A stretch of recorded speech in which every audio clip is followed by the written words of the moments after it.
Here we are in chaos. The routines of life have come apart and plunged us into chaos.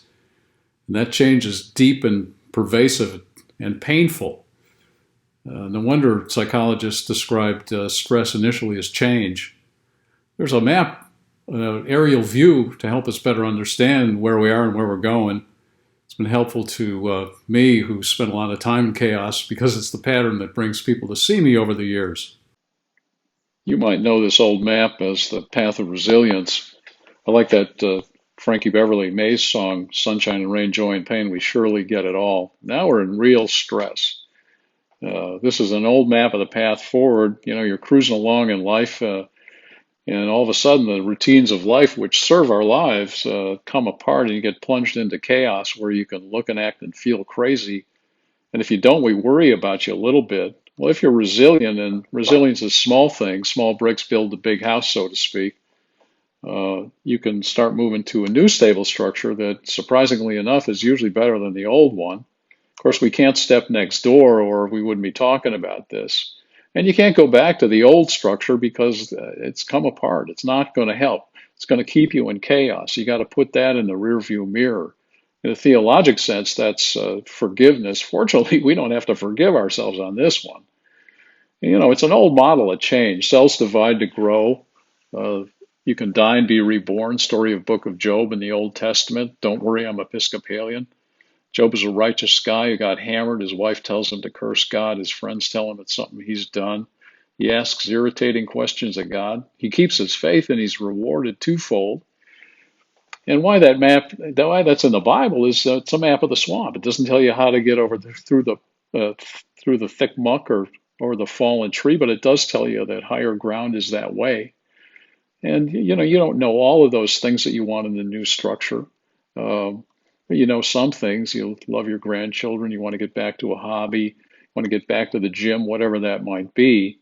And this is very helpful for us to move forward.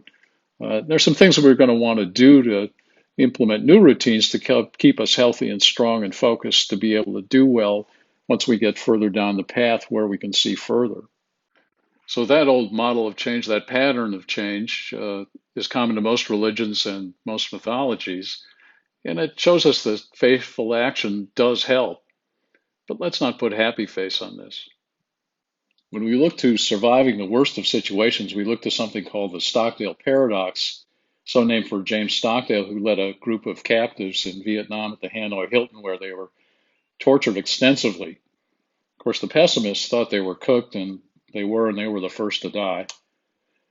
Oddly enough, the next folks that go were the optimists, because they thought they'd be out by Christmas, and they weren't, and they thought they'd be out by Easter, and of course they weren't, and they were gone. The ones who survived were the realistic ones.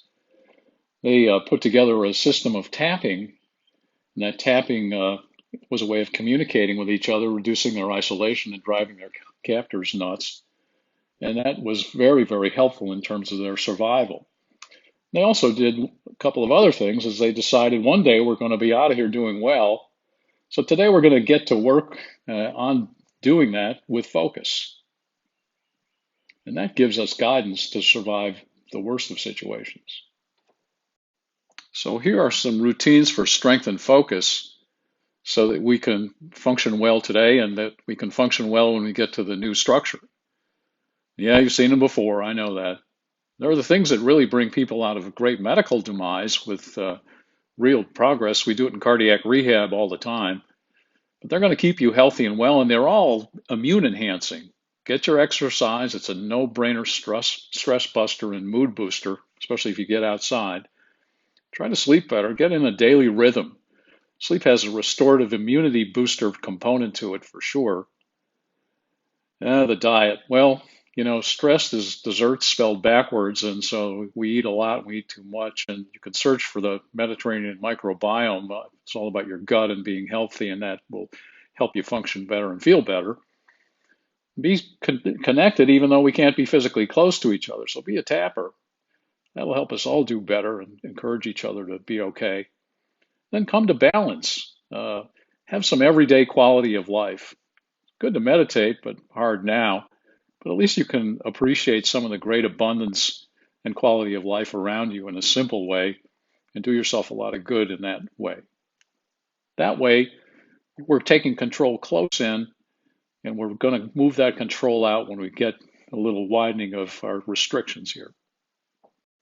For me, a little quality and peace has been our gorgeous, spectacular dogwoods this spring. The fact that my blueberries that bloomed in January are coming back after snow and ice and freezing, and spending a little time in my backyard, wrong photo, with my good buddy Mick in the sunshine.